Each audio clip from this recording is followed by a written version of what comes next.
Oke, teman-teman, mungkin bisa dibuka dulu kameranya sebelum kita mulai. Kita ada sesi foto terlebih dahulu. Mungkin bisa di-open kameranya dulu teman-teman semuanya.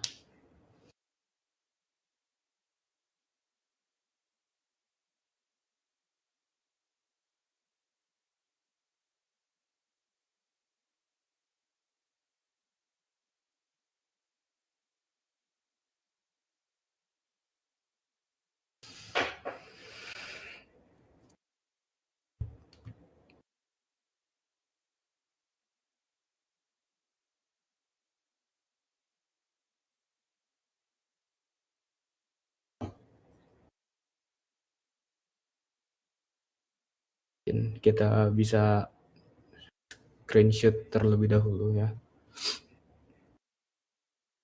Ada lagi yang ingin membuka kameranya?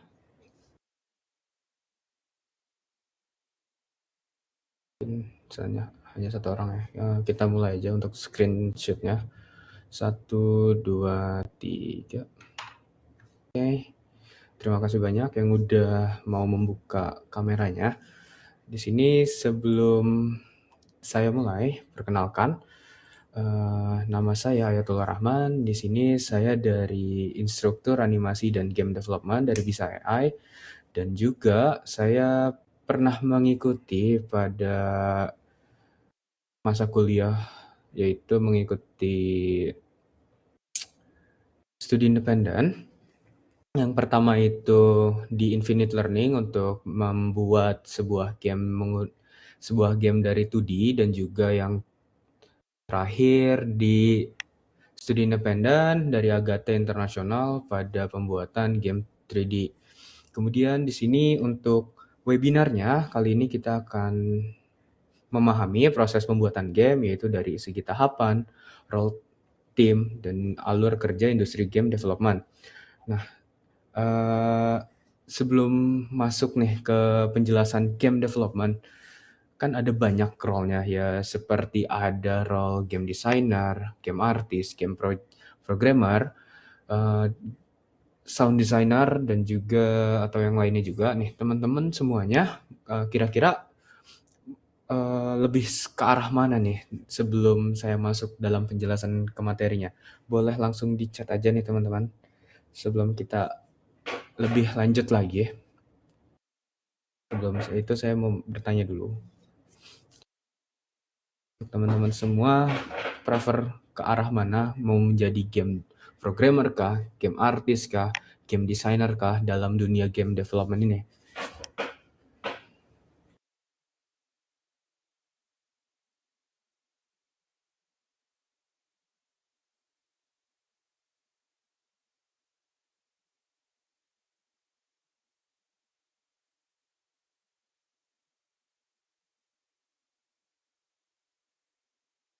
Mungkin banyak dari kita juga ingin menjadi seorang game programmer ataupun game artist, kemudian menjadi game designer, sound designer, dan juga yang lainnya nih teman-teman. Nah, kita akan masuk dalam penjelasan game development. Nah, game development merupakan pembuatan game itu sendiri, tetapi nggak secara harfiah kita membuat game nih teman-teman. Kita itu di sini ada proses panjang di dalamnya, seperti kita harus mengumpuli ide, kita harus bikin konsep dari si idenya itu sendiri, kemudian kita bisa kembangkan dari konsep dan idenya itu sendiri. Kemudian kita harus menyatukan nih dari beberapa elemen, seperti elemen dari teknologi itu sendiri, kreativitas yang kita gunakan, dan juga seni. Nah, di dalam game development juga kita harus melihat dari industrinya nih, apakah perkembangannya pesat di dunia ini. Kalau di Indonesia sendiri, kita kan banyak banget yang namanya startup, lebih ke arah game development ya. Dan startup ini nggak semuanya itu berjalan dengan lancar nih, teman-teman semua. Mungkin yang bertahan sekarang tuh hanya sedikit, hanya beberapa yang bisa saya sebutkan aja. Kan ada Agate itu sendiri sebagai game publisher dan juga game production itu sendiri. Kemudian ada Toge Production, kemudian Ada yang dari Bandung juga yang dalam pembuatan si Dreadout dan yang lainnya juga nih teman-teman. Kemudian dari game development itu bisa dilakukan secara individu atau tim. Nah, kalau dikerjakan secara individu, kita tuh pusing banget nih sebenarnya teman-teman. Di dunia game development itu kan kita harus menentukan juga nih gamenya tuh mau seperti apa. Kita menggunakan device apa juga kalau misalkan kita bekerja sendiri dan membuat misalkan gamenya itu multiplayer dan juga ada segi database-nya di dalamnya atau menggunakan save game di dalamnya. Itu kan berarti pusing banget dari satu orang ini nih, kayak satu individu ini.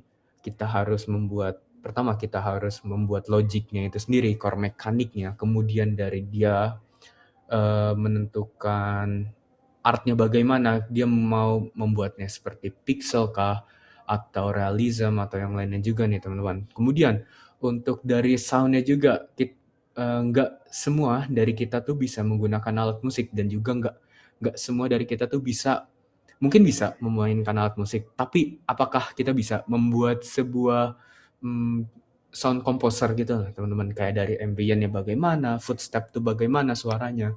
Nah dari sini kita lebih, sebenarnya kalau pengen berkembang banget, bisa dari individu terlebih dahulu ataupun dari ke tim nih teman-teman.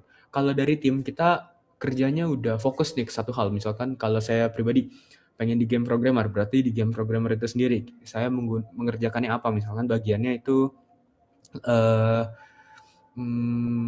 apa ya, kita mengimplementasikan environment yang ada dari game artist nih teman-teman atau game designer-nya. Kita melihat dari, prototipe dari si game designer, kemudian kita lihat dari hasilnya si game artis, saya yang menyatukan, saya yang mengimplementasikan ke dalam si game engine-nya itu sendiri, dari kerja tim itu. Nah, jadi, dari pembagian timnya itu, jadi lebih enak nih teman-teman, nggak pusing ke dalam satu individu. Kemudian, kita bisa masuk ke jenis game. Tadi yang sudah saya katakan, jenis gamenya itu kita harus tentukan dari idenya itu. Kita bisa jenis game dari device-nya juga nih teman-teman, kayak misalkan dari genrenya, untuk jenis game itu. Kita bisa ada RPG atau role play game dan juga turn based, kemudian ada sport, ada racing atau military simulator, atau juga yang lainnya juga nih teman-teman. Kemudian kita harus pilih device-nya tuh mau di mana kita gunakannya. Itu ada mobile game, ada PC game, ada console game. Nah, di industri game ini banyak banget nih sebenarnya mempunyai platformnya yang bisa kita gunakan. Nah, masing-masingnya itu ada karakteristiknya sendiri, kelebihan dan juga tantangan pengembangan yang berbeda. Misalkan dari mobile game, kita dari mobile game misalkan itu sebagai contohnya kan ada yang namanya iOS dan juga Android. Sebagai contoh gamenya itu kan kita banyak banget nih teman-teman. Ada yang namanya Mobile Legend, ada juga si Honor of King atau juga ada PUBG Mobile dan yang sejenisnya nih teman-teman. Kemudian dari PC game tuh kita bisa menentukan lebih ke arah dia tuh menampilkan grafis yang lebih baik lagi dari device-nya ini. Kalau sedangkan si mobile game-nya ini kan lebih ke arah user friendly nih teman-teman. Nggak semua orang mempunyai apa ya, HP atau device yang mumpuni sama juga seperti PC game dan juga konsol game. Kalau misalkan kita menggunakan PC game dan sebagai contohnya, saya sendiri nggak punya terlalu bagus PC, tapi saya mencoba memaksakan untuk bermain game berat. Misalkan apa ya yang saya bermain ya, misalkan Clair Obscur nih teman-teman. Itu saya juga nggak bisa menikmati untuk visualnya, tetapi untuk memainkannya atau memberi pengalaman saya bermain itu sangat bagus, masih oke sih teman-teman. Tetapi nggak berbeda dengan halnya mobile game. Mobile game kan harus terkompres banget, berbeda dengan PC nih teman-teman.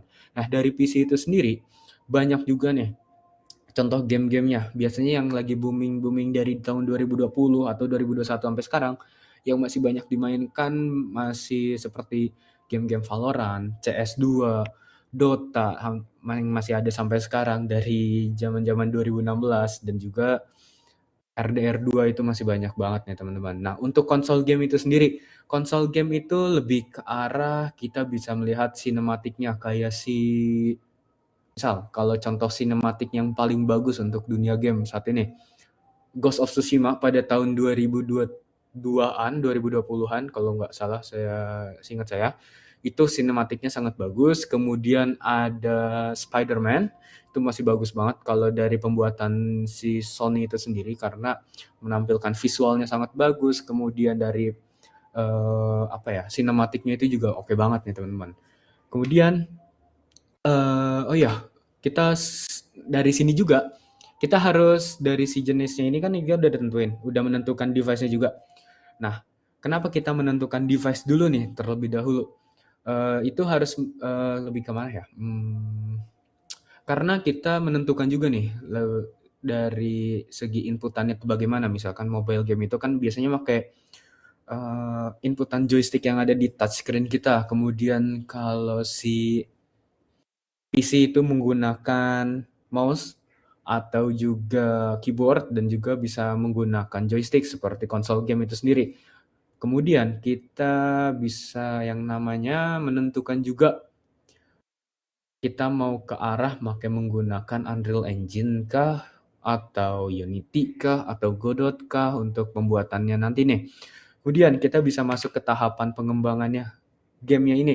Di sini tuh bisa dikatakan seperti menggunakan game development life cycle untuk sebagai metodenya. Yang pertama itu ada ngekonsepin terlebih dahulu atau konseptualisasi, kemudian ada pre-production, ketiga ada production, yang keempat ada testing, yang kelima ada publishing, dan juga yang terakhir ada post-release nih teman-teman.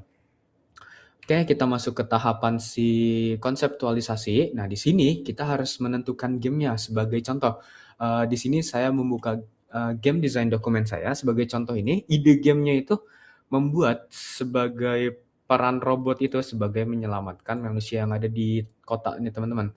Kemudian dari genrenya itu yang tadi saya sudah jelaskan, kita mau menggunakan genre seperti apa? Kayak RPG kah? Kemudian open world kah atau racing kah. Nah, kemudian dan targetnya itu kita menentukan juga nih umurnya mau dari range berapa. Misalkan kita menggunakan range dari 17 hingga 25. Berarti kan itu dari R sampai kalau bisa dibilang ya apa ya? Remaja sampai dengan dewasa. Dan itu harus ditentukan juga karena kita di dalamnya juga kalau misalkan pembuatan game itu nggak boleh semena-mena kayak kayak terlalu gore kah atau yang lainnya. Kalau misalkan ada anak kecil yang memainkan itu agak bahaya juga sih teman-teman semuanya. Kemudian setelah konseptualisasi yang udah kita menentukan genre, ide game atau target pemain, kita harus menentukan platformnya nih mau di mana. Kita harus membuatnya pada handphone kah? Atau PC kah? Atau yang bisa di konsol game kah? Nah, itu kita harus tentukan juga nih teman-teman. Kemudian untuk selling point-nya dari kita tuh bisa, misalkan mekanik kita tuh kayak game-game zaman sekarang tuh yang terbaik untuk selling point-nya sih bisa saya sebut kembali itu Clair Obscur itu untuk selling point-nya kan bagus. Dia ada kayak apa ya, turn based itu. Bisa dibilang turn based, kemudian entah kenapa dia bisa parry juga nih teman-teman. Nah itu sebagai selling point-nya juga, jadi orang-orang tuh tertarik nih teman-teman untuk membeli game yang kita telah buat. Nah itu kita harus konseptualisasinya itu harus satu langkah di depan. Karena apa? Karena ya tadi karena si user tuh mau memainkan game kita atau tidak. Kayak apa ya? Misalkan yang kurang banget tuh pada sekarang, yang penurunan karir. Football Manager 25 atau 26. Nah, karena yang 24 udah terlalu bagus. Nah, selling point-nya tuh nggak terlalu beda jauh nih untuk yang series berikutnya. Sama juga kayak NBA atau juga EA Sport yang si FIFA itu nih teman-teman. Itu tuh selling point-nya hanya sedikit, mungkin bisa apa ya, cuman update pemain dan yang lainnya juga. Nah, dari sini, dari konseptualisasi ini kita harus mempunyai game nih. Ada dokumennya, sorry bukan game. Dokumennya itu game konsep dokumen atau juga bisa dibilang di awal-awalnya itu overview-nya itu kita pengen membuat game seperti apa, kemudian platformnya di mana, genrenya bagaimana, target mainnya dari range umur berapa hingga berapa dan platformnya itu di mana. Kemudian pada tahap berikutnya itu ada pre-production nih teman-teman.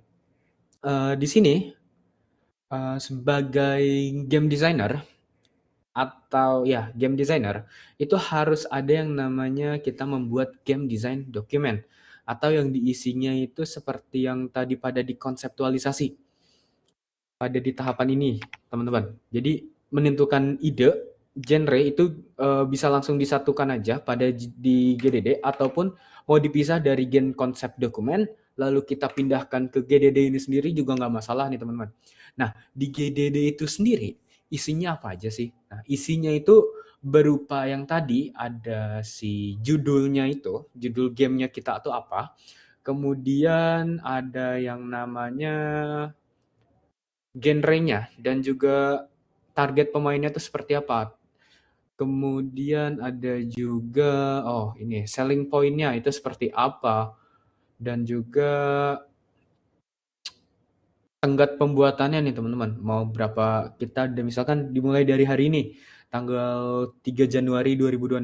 Berarti kita misalkan target kita selama berdurasi itu misalkan 2 tahun. Berarti kan di tanggal 3 Januari 2029 game kita diharapkan sudah selesai. Nah itu di GDD itu sendiri ada seperti itu. Kemudian ada kita pembagian art apa yang akan kita gunakan seperti pixel art kah, realistis kah, retro atau yang lainnya juga bisa nih teman-teman. Kemudian di dalamnya juga ada core mekanik. Nah, core mekaniknya itu nanti aku akan jelaskan seperti apa.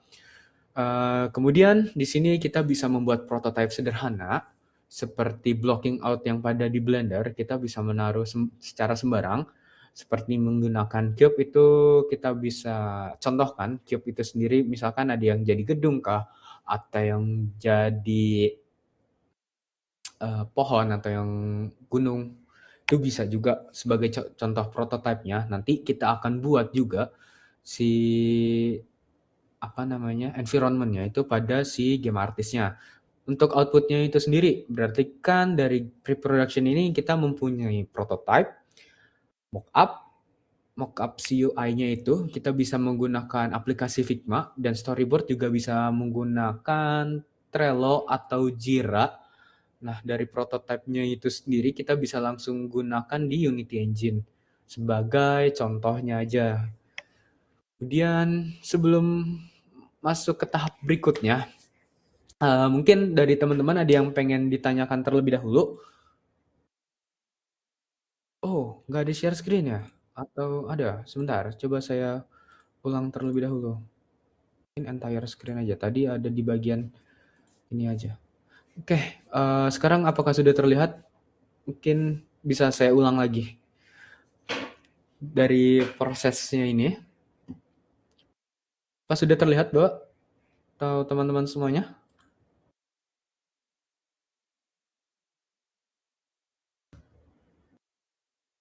Tadi nggak ada ya, Pak? Saya minta maaf kalau yang itu. Tadi saya mencoba yang tab-nya aja langsung, ternyata tidak terlihat. Oke, saya coba jelaskan ulang. Di sini kita tuh sebagai apa ya, memahami proses pembuatan game seperti tahapan, role game, dan alur kerja industri game pada game development. Kemudian apa itu game development? Game development adalah sebuah kegiatan nih, pembuatan game atau bisa disebut tuh membuat game saja, cuman nggak ada sajanya. Jadi tetap aja kayak apa ya, prosesnya tuh panjang dalam pembuatan game. Kayak misalkan kita harus mengumpulkan ide dari segi pengembangan, kemudian kita harus ngekonsepin game kita mau bagaimana, selling point-nya apa saja di dalamnya, core mekaniknya seperti apa. Nah, kemudian kita harus menggabungkan dari segi seni, teknologi, dan kreativitas. Misalkan dari seni, kita tuh bisa menggunakan art yang berupa apa? Misalkan pixel kah, realistis kah, atau juga misalkan tone kah, low poly atau yang lainnya kan juga bisa nih semuanya. Kemudian teknologi yang akan kita gunakan. Di sini banyak game engine-nya, bisa menggunakan Godot, kemudian Unreal Engine untuk teknologinya atau juga Unity.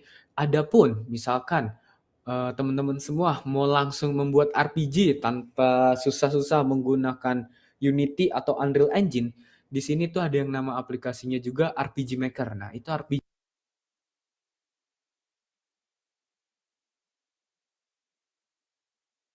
seperti 2D gitu, 2D pixelated. Nah, untuk kreativitasnya tuh kita bisa membuat karakter maunya seperti apakah. Misalkan low poly juga bisa dikreativitaskan lagi, misalkan karakternya seperti apa, environment-nya bagaimana, mungkin ambience-nya terus bagaimana juga. Nah, dari game development itu kita harus melihat nih industrinya bagaimana, terus perkembangannya itu bagaimana. Di Indonesia sendiri, perusahaan-perusahaan seperti itu yang ada sampai sekarang tuh hanya sedikit nih yang bisa saya sebutkan, seperti yang tadi itu ada Toge Production, kemudian Agate sebagai game producer dan juga game game studionya, dan apa yang terakhir, dan juga si pembuat yang sekarang ada Troublemaker dan juga Dreadout pada zaman 2015, 2016. Nah, itu masih ada sampai sekarang. Kemudian game development ini bisa dikerjakan secara individu dan juga tim. Kalau individu berarti kan seorang dia mencakup banyak banget nih di role-nya. Berarti dia mencakup game artist juga, game designer juga, game programmer juga nih teman-teman. Dan juga game sound designer. Dia bakal pusing sendiri sebenarnya kalau individu. Tapi kalau teman-teman bisa menguasai keseluruhan, itu lebih baik lagi. Jadi kayak portofolio kita tuh lebih bagus untuk kita pengen masuk. Misalkan saya sendiri tuh bertujuan mau masuk ke salah satu studio game, jadi kita harus mempersiapkan portofolio yang bagus. Nah, untuk kinerja yang tim itu apa aja jadi pembagiannya. Nah, masing-masing tuh nggak kayak yang individu tadi. Jadi kita di-assign dari masing-masing role. Misalkan orang yang pertama itu di-assign ke game artist, yang orang kedua itu dijadikan game designer, yang ketiga itu sound designer, yang keempat itu game programmer, dan yang lain-lain nih teman-teman. Ada juga yang QA atau juga project manager, itu ada juga di dalam timnya. Nggak semata-mata hanya dikerjakan oleh satu orang. Jadi kita nggak akan cepat yang namanya burnout atau yang lainnya. Oke, kemudian untuk jenis gamenya ini, di sini tuh ada banyak game yang bisa dibedakan berdasarkan platform atau tempat game yang dimainkan. Dari setiap platform itu sendiri punya karakteristik, kelebihan, dan juga tantangan pengembangan yang berbeda. Contoh, kayak game mobile, itu kan ada banyak device-nya. Ada si iOS ataupun juga Android. Nah, dan dari contoh gamenya itu, kita kan yang biasa bermain tuh kayak teman-teman semua kan Mobile Legend, Honor of King, kemudian ada PUBG Mobile, ada Free Fire, dan juga yang lainnya nih teman-teman. Nah, dari kelebihannya itu, mereka mendapatkan user yang lebih banyak karena semua orang itu bisa mengaksesnya maupun menggunakan yang low device atau juga high device nih. Kayak misalkan Mobile Legends sekarang aja mau dioptimisasi menggunakan Unreal Engine 5 atau yang lainnya. Seingat saya sih dari Unreal Engine 4 ke Unreal Engine 5 nih semuanya. Kemudian apalagi ya? Ini kalau di mobile game itu jadi user friendly, dipikirkan secara matang-matang, nggak semena-mena yang ada di PC game atau di konsol game. Jadi kalau misalkan kita terlalu hype, apakah si usernya mau memainkan game kita? Kita harus memikirkan ke depannya seperti itu nih teman-teman. Kemudian dari PC game itu device hanya satu, ya komputer yang kita punya atau juga laptop. Atau yang sekarang tuh ada handheld gaming pada zaman sekarang. Kayak ada Steam Deck, ROG Ally, terus ada yang lainnya juga nih teman-teman. Nah, dari game PC ini atau game yang lainnya, itu tuh banyak banget varian game ya. Yang misalkan yang ada di mobile sampai di PC pun, pertama ada Genshin Impact, Wuthering Life, habis itu ada apa lagi ya, Tower of Fantasy yang pada zamannya. Kemudian ada RDR untuk di game PC, ada Valorant pada zamannya, sampai sekarang juga, dan juga CS dan Dota. Nah, dari PC game ini, itu tuh si user dimanjakan matanya sama seperti si konsol game, tapi bedanya PC itu kita bisa mengeksplor lebih banyak, kita bisa menggunakan mod, ya atau yang lainnya juga. Tetapi mod itu sendiri dalam game development seperti apa ya bisa dibilang? Dalam dunia programming kayak hacker sih teman-teman jatuhnya. Kayak SQL injector gitu. Jadi game kita dipaksa masuk beberapa aset terbaru dari yang udah kita tentukan. Kemudian dari PC kita pindah ke konsol. Di konsol hanya ada beberapa yang saya tahu, ada Nintendo, ada juga pas PlayStation dan juga Xbox ya teman-teman. Nah, untuk kelebihan dari konsol ini sebenarnya tuh untuk sinematiknya lebih baik.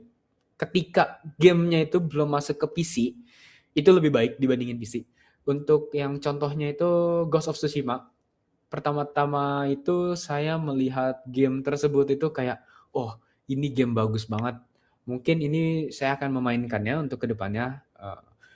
Kemudian ada Spider-Man juga masih bagus banget itu untuk optimalisasinya juga teman-teman. Nah, dari penjelasan game ini, kita tuh kenapa harus udah tentuin dari segi device-nya, targetnya, genre-nya dari game itu, karena kita harus memikirkan dari si user-nya itu sendiri.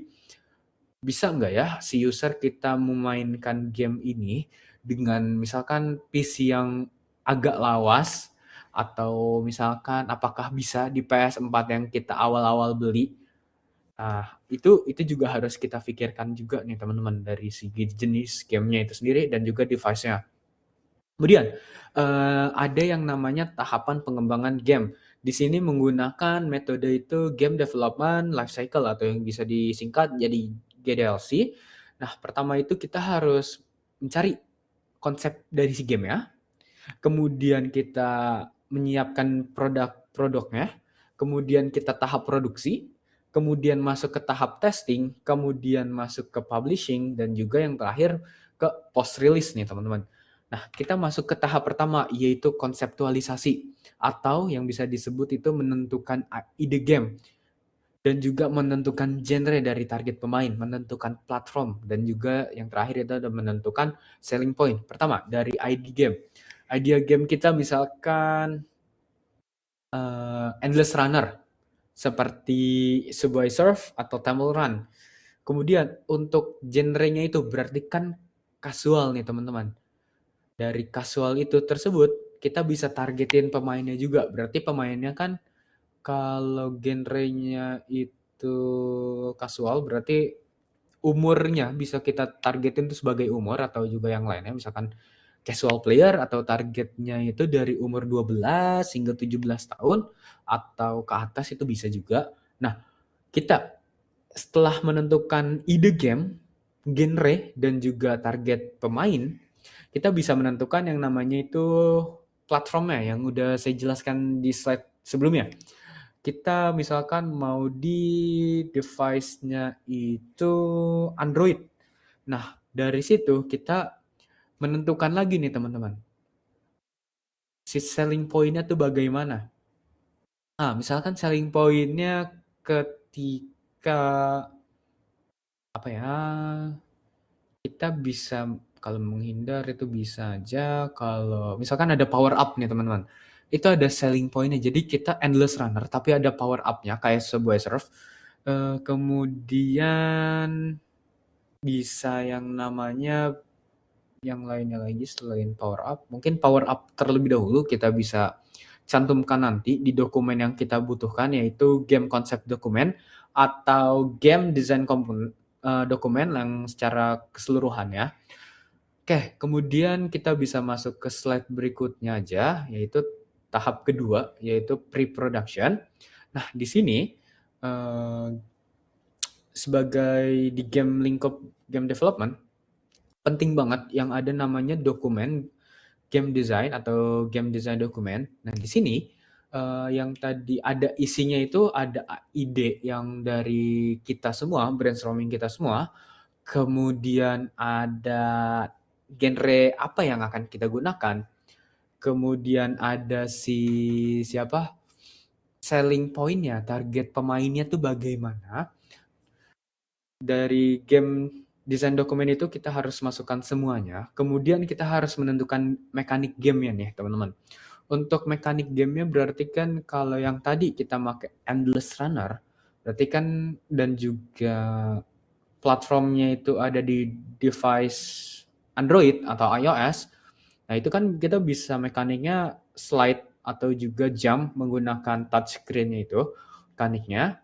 Kemudian dari art-nya nih, mau bagaimana kita harus tentukan. Mau colorful kah untuk art-nya, atau pixelated, atau juga tone, atau cyberpunk, kayak gitu juga bisa. Kita harus gunakan art yang kita bisa pakai, dan kemudian kita harus membuat prototype sederhana. Kita bisa membuat prototype tuh dari blocking out, dari kita bisa menaruh blok-blok secara sembarang, kemudian apalagi kita harus bisa mock up UI, kita bisa menggunakannya di Figma untuk mock up UI-nya. Kita mau tampilannya bagaimana, kemudian art-nya itu bisa ditentukan juga. Nah, tapi kalau art itu kita bisa tentuin di storyboard-nya nih teman-teman. Jadi isinya itu alurnya juga bisa dimasukkan ke storyboard. Itu bisa menggunakan Jira atau juga Notion ya teman-teman. Oke, sebelum kita masuk ke materi berikutnya atau ke slide berikutnya, mungkin ada yang ingin ditanyakan dari teman-teman semuanya. Bisa langsung aja. Oke, ada pertanyaan. Untuk optimalisasi suatu game nantinya dilaksanakan kapan? Apakah setelah game sudah jadi atau dalam pengembangan? Hal ini disebabkan zaman sekarang beberapa game PC mulai merekomendasikan hardware yang lebih kuat. Oke, jadi kalau optimalisasi itu bisa gini nih. Sebelum kita rilis, berarti kan kita masuk ke tahap QA atau testernya dulu nih. Kita lihat nih apakah di game tersebut di low end device itu bisa dimainkan. Nah, karena apa? Kita bisa menyantumkan hardware yang tinggi-tinggi nih, Pak, atau teman-teman semua. Itu karena kita membuat gamenya itu menggunakan hardware yang kita miliki, bukan orang-orang miliki. Jadi kita bisa menentukan, kayak misalkan saya sendiri, misalkan kita membuat di device yang menggunakan GPU-nya itu 5060. Kita bisa standarisasi lagi, bisa kita turunin di 1060 atau 2060 itu bisa juga. Nah, optimalisasinya itu sebelum kita publish ataupun setelah publish itu bisa dioptimalisasi, kayak misalkan sebagai contoh, game Delta Force itu awal rilis itu nggak terlalu optimize untuk beberapa device. Kayak misalkan harus banget menggunakan SSD karena itu rendernya agak lama. Nah, itu kita harus optimalisasi dari si feedback-feedbacknya orang-orang itu. Bisa yang tadi saya jelaskan seperti post release-nya itu bisa kita optimalisasi lagi, jadi harus ada update. Kita cari apakah si asetnya itu terlalu banyak polynya itu atau si n-gonnya itu terlalu banyak. Si vertex-nya itu terlalu banyak. Jadi vertex yang terlalu banyak itu bisa membuat game yang nggak optimal banget. Kemudian ada beberapa faktor juga. Selain itu ada yang namanya memory heap. Jadi kita bisa optimalisasi gamenya itu menggunakan, kita cek lagi memory heap-nya. Apakah ada objek yang udah kita hapus tapi masih kelik dari memori kita, itu juga bisa banget. Kadang tuh ada, kita bisa naruh objek banyak sebagai misalkan sebagai contoh aja, sebagai teman-teman game development, itu taruh nih 1, 2, misalkan blok ini ada di sini, blok ini ada di sana. Misalkan kita dicek juga untuk performance-nya, misalkan memorinya itu hingga 80%, tapi kita hapus nih. Misalkan nggak turun sama sekali, nah itu yang dinamakan memory heap. Kenapa kita harus cek lagi untuk optimalisasinya si game itu. Mungkin ada aja yang memori-memori yang masih kesimpan di inian kita, di RAM kita atau di yang tempat lainnya. Nah, jadi mengapa game itu nggak optimal? Jadi banyak banget faktornya. Dan mungkin untuk kapannya itu, mungkin kita bisa masuk pada tahapan sebelum rilis sih, Pak, atau teman-teman semua. Jadi kita cek untuk di bagian QA apakah gamenya berjalan lancar atau ada sedikit laggingnya nih. Jadi kita harus dicek-cek lagi untuk optimalisasinya. Oke, mungkin itu yang bisa saya jawab. Apakah agak kurang untuk jawabannya? Kemudian apa ada yang ingin bertanya lagi nih sebelum kita lanjut nih Pak, teman-teman semuanya?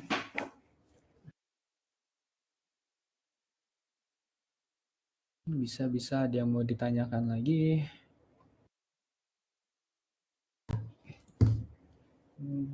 Thank you nanti. Oke, baik Pak. Oke, mungkin kita masuk ke slide berikutnya itu pada tahap production. Nah, production ini programmer membangun sistem dan gameplay. Jadi kita seperti apa ya? Mungkin kita bisa lihat di Notion punya saya Pak. Jadi ini sebagai contoh aja. Saya ada beberapa, misalkan dari programmer, kita ada yang namanya mana ya, ada yang namanya seperti ini Pak. Jadi kayak programmer, kita harus menentukan nih, misalkan membangun sistem bagaimana aja. Kita misalkan membuat program save dan juga load. Nah, kita harus membangun sistem itu bagaimana si gameplaynya di dalam game yang akan kita buat, seperti misalkan pop-up puzzle atau kita bisa menampilkan apa ya, alurnya itu bagaimana, flow-nya itu bagaimana dari si game programmer ya. Kemudian dari sisi artis, membuat aset visual dan juga animasi. Nah, artis ini core komponennya sebenarnya. Jadi semua orang tuh nggak semuanya bisa menjadi artis, tapi semua orang bisa menjadi game programmer. Karena artis tuh lebih kreativitasnya tuh lebih apa ya, bisa dibilang lebih lebih satu langkah di depan dibandingin game programmer. Tetapi saya pribadi menemui banyak teman-teman saya sendiri dari game programmer itu banyak yang bisa gambar dan juga kreativitasnya itu bagus banget. Itu banyak sih sebenarnya teman-teman semua. Kemudian dari artis ini kita bisa menentukan kayak yang tadi mau bikin gamenya tuh seperti apa, environment-nya bagaimana, artis yang membuatnya, kita sudah ditentukan dari si game designernya itu. Kan yang tadi contoh gamenya kan namanya itu Endless Runner.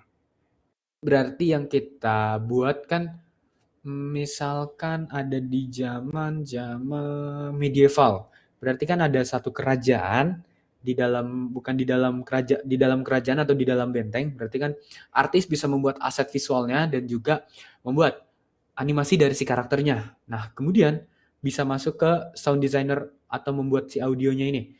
Kita atau yang disebut sound designer ini sebagai komposernya nih, teman-teman. Komposer dari si lagunya kah? Dari atau juga FSF, SFX-nya atau juga si BGM-nya atau sound atau musik yang lainnya juga itu bisa banget di dalam sound designer-nya. Oke, kemudian dari tahapan production ini berarti kan yang kita output-nya dapatkan playable build yang masih secara sederhana. Nah, di sini yang dari tadi ada yang pertanyaan itu optimalisasi. Nah, di sini kita bisa dioptimalisasi nih gamenya.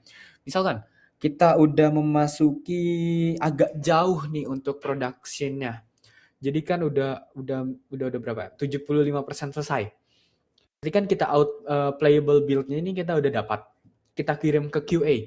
Dari QA itu kita bisa mendapatkan feedback. Misalkan, oh gamenya terlalu berat untuk device punya saya. Nggak semua orang berarti, nggak semua orang mempunyai device yang di atas rata-rata. Bagaimana cara kita mengoptimalkannya?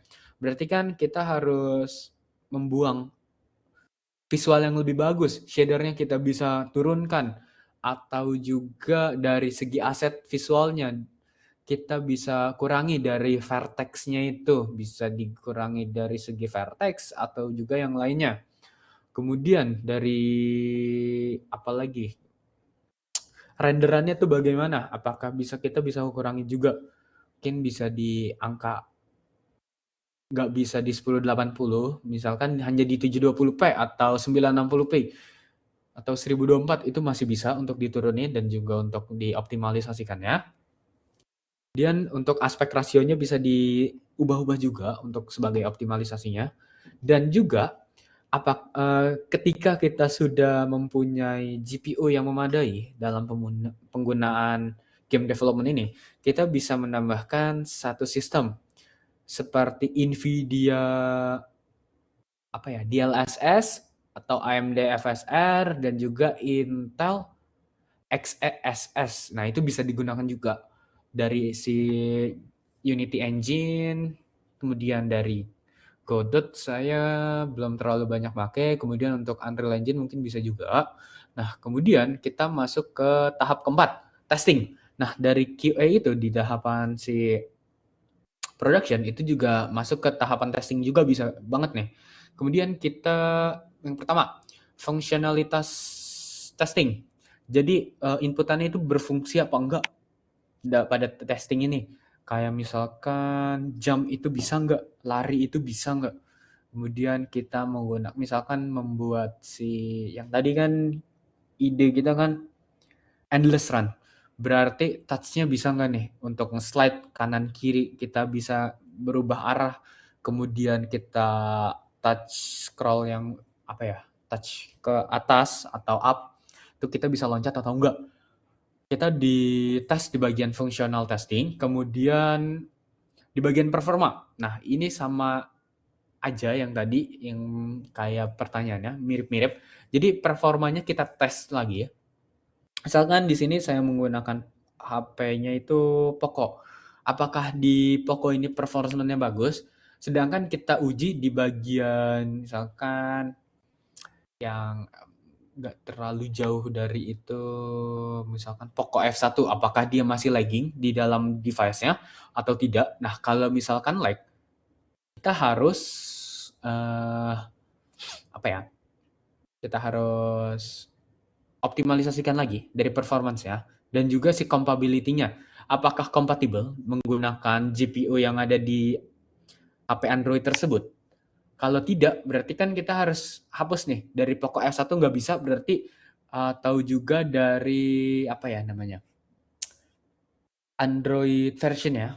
Itu bisa jadi jadi insight sebagai kompatibilitas testingnya. Nah, kemudian dari player test nih gimana? Kita harus membuka yang namanya alpha testing, beta testing, dan juga demonya nih teman-teman.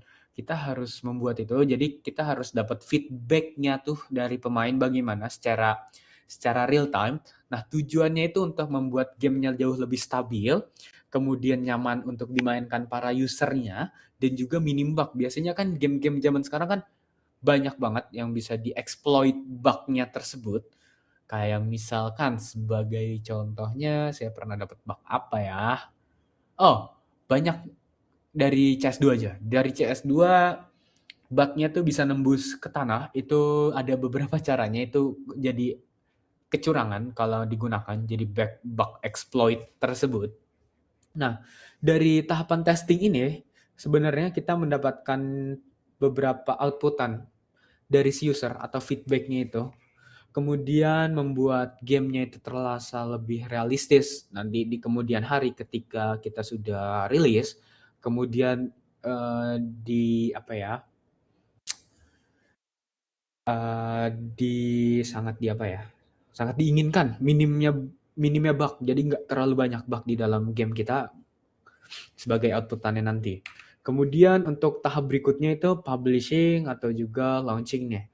Nah, kita harus bisa submit ke platform kita, itu mau ke Epic Games kah, atau Steam kah, atau kita juga menggunakan device-nya HP tuh. Bisa yang namanya Apple Store atau juga Google Play Store. Nah, itu kita bisa submit dulu terlebih dahulu. Kemudian untuk marketingnya, kita bisa iklankan aja kayak misalkan iklan apa? Yang di IG kan sekarang iklan banyak banget yang notabene-nya kita bisa scroll ke kanan plus plus 2 kah, kali 2 kah, itu kan kita bisa marketing di dalam IG tersebut. Kemudian kita nge-branding nama kita. Dari kita ya yang kayak tadi juga marketing juga itu buat nge-branding kita game seperti apa. Kemudian community building yang saya tahu yang bagus banget dan juga hidup banget dan tidak terlalu toksik selain selain dari community Valorant yang sangat toksik. Arma Reforger itu sangat bagus untuk community buildingnya. Jadi setiap ada game baru, kita ada punya community buildingnya. Itu sangat membantu kita dalam pembuatan game, seperti feedbacknya itu bagaimana, mungkin habis itu ada idenya untuk pembuatan game lanjutnya bagaimana. Sebagai contoh community buildingnya, yang lain selain Arma dan juga Valorant, CS. Nah, CS itu kan awalnya dari mod community. Nah, dari community yang sudah berkembang, diambillah dari si pihak game developer sebagai dihak patenkan, tetapi kita membagi royaltinya nih di dalamnya. Jadi sebagai di industri game itu nggak semata-mata kita menyepelekan dari user. Jadi kita harus mendengarkan kata-kata user juga.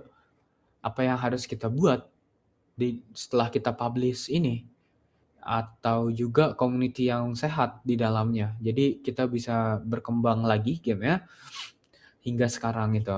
Kemudian kita masuk ke tahap 6, yaitu post release.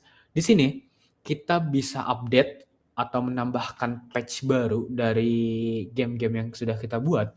Seperti misalkan game yang itu masih build-nya 1.0. Kemudian kita update atau kita patching, namanya menjadi 1.1, 1.01 misalkan. Itu berarti kan ada penambahan yang minim. Berarti ada pengurangan si bug-nya itu sendiri. Karena kita udah di bug fixing, habis itu kita menambahkan update di dalamnya. Kemudian, kita bisa menambahkan setelah post release itu DLC atau expansion. Kita bisa menambahkan event-event terbaru. Atau juga misalkan item-item terbaru di dalam DLC tersebut.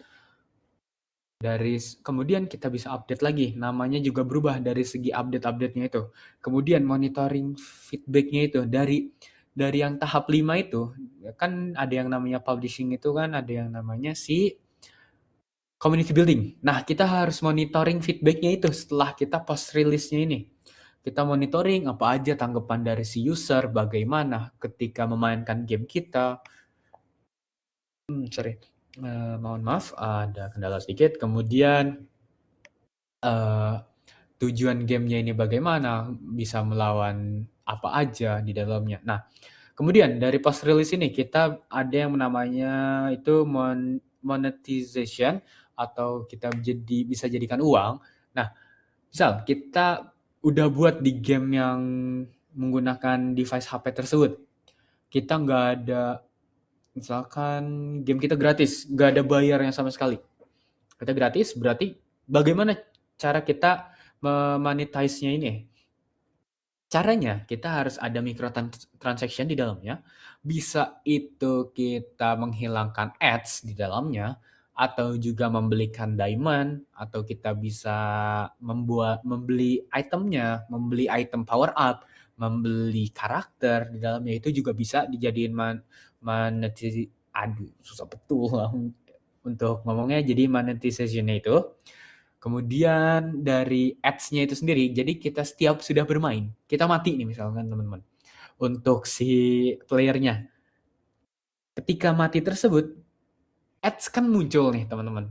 Ketika HP kita lagi nyala kuotanya atau wifi kita lagi aktif di HP, kita mati, kita pas lagi memainkannya game tersebut, kita langsung aja yang namanya mengeluarkan ads. Nah, itu kita langsung mendapatkan uang di situ nih teman-teman. Bisa kita monetization itu sendiri.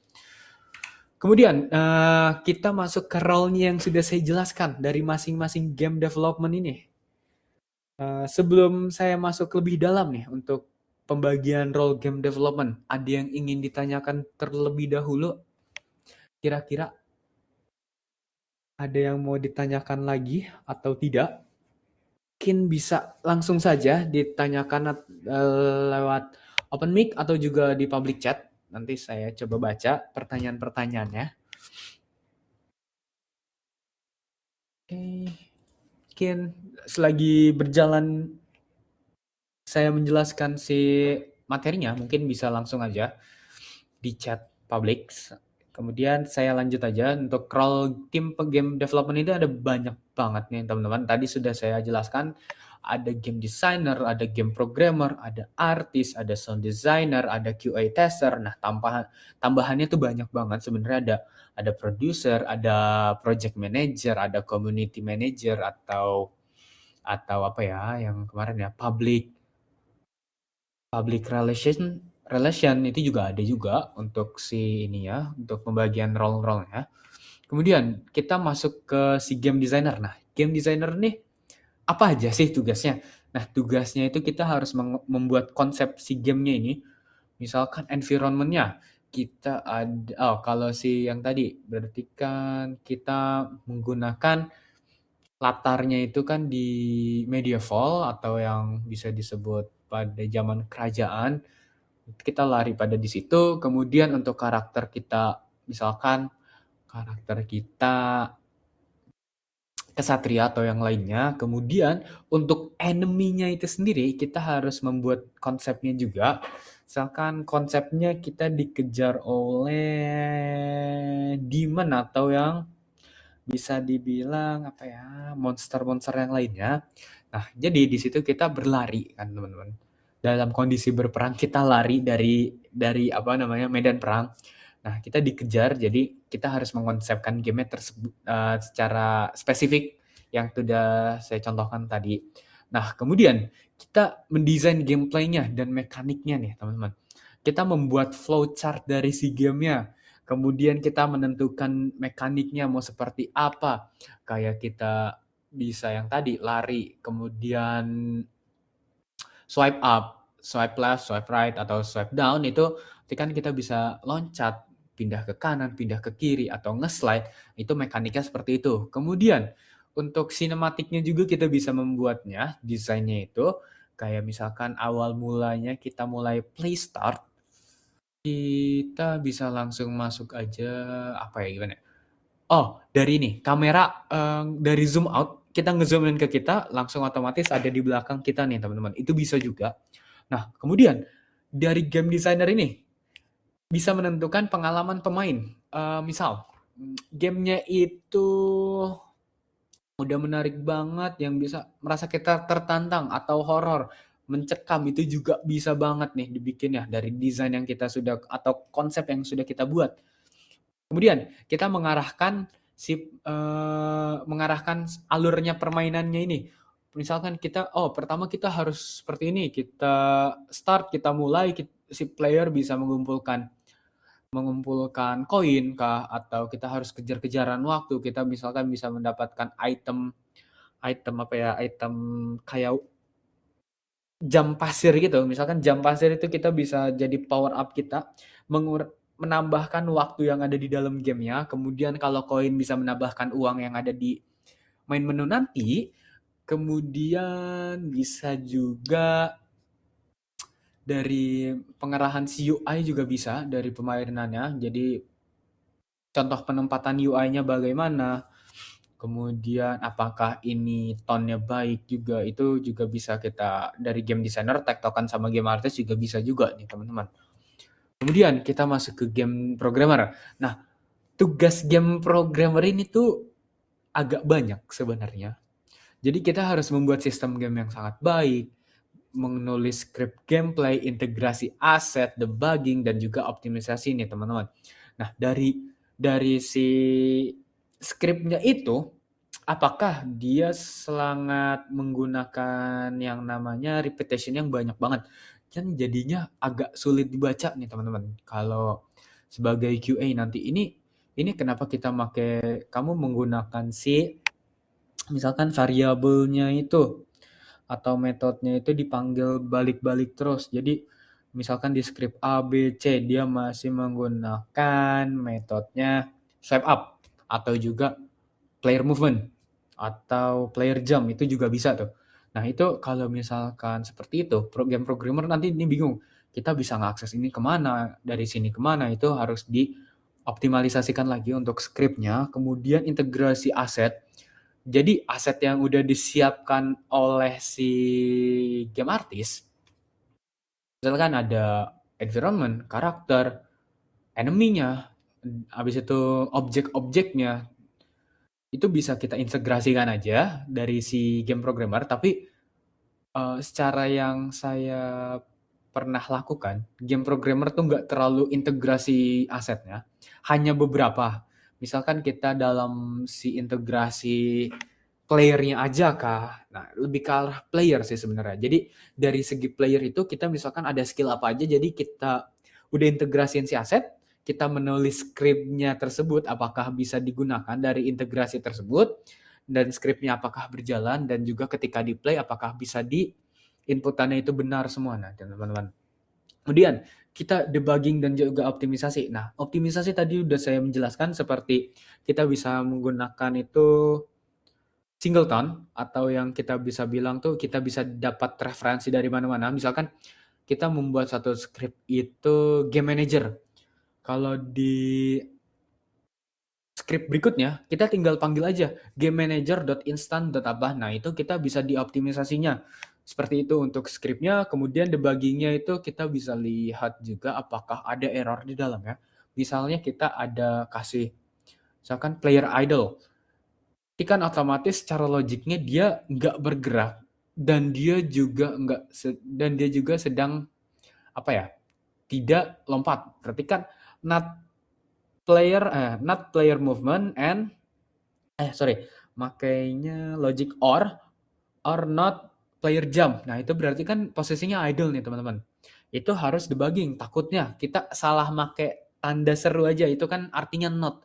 Kalau kita nggak gunain aja, itu bisa berdampak kalau kita lari, dia bisa langsung masuk ke animasi idle. Nah, itu debuggingnya tuh yang minim seperti itu. Kalau yang besarnya tuh, inputan kadang salah, atau juga apa ya, jadi kalau mouse kita gerakan, kalau ini secara yang pernah saya alamin aja, eee, apa ya, si kameranya itu nggak nggak sesuai apa yang kita gerakin ya teman-teman. Jadi misalkan inverted lah jatuhnya, kalau kita ke kiri dia ke kanan, kita ke atas dia ke bawah, itu debugging-nya juga di situ nih teman-teman. Kenapa sih kita bisa seperti itu? Atau juga, game-nya tuh kenapa ada ini ya, padahal, koinnya itu udah masuk. Kenapa pas kita mati, ke main menu, itu nggak mau masuk? Nah, itu kita bisa debug lagi tuh teman-teman, apa yang salah dari logiknya.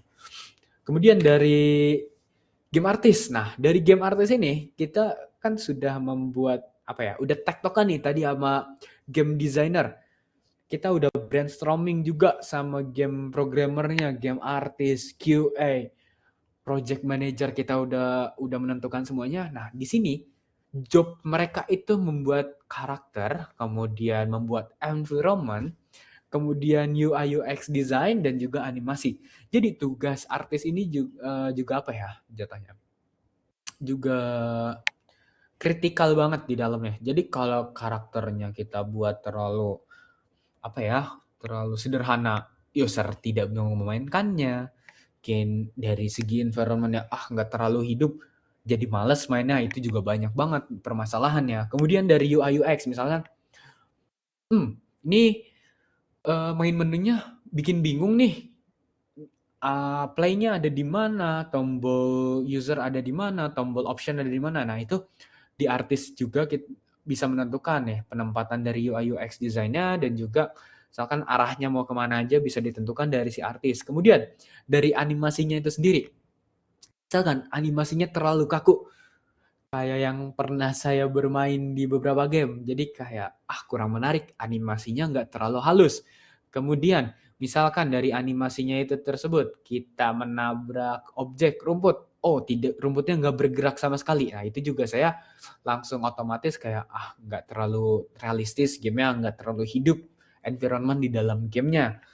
Kemudian kita bisa masuk ke berikutnya adalah sound designer. Di sini juga apa ya, sound designer tuh perannya juga kritikal. Selain yang lainnya pokoknya kritikal semua. Jadi kita ketika membuat game itu harus penuh hati. Nggak yang seakan-akan kita membuat game, yang penting kita buat game, hasilnya ada, Nggak seperti itu. Jadi kita harus curahkan semua isi hati kita ke apa ya, kesukaan kita, bagaimana bermain game yang pernah kita alami.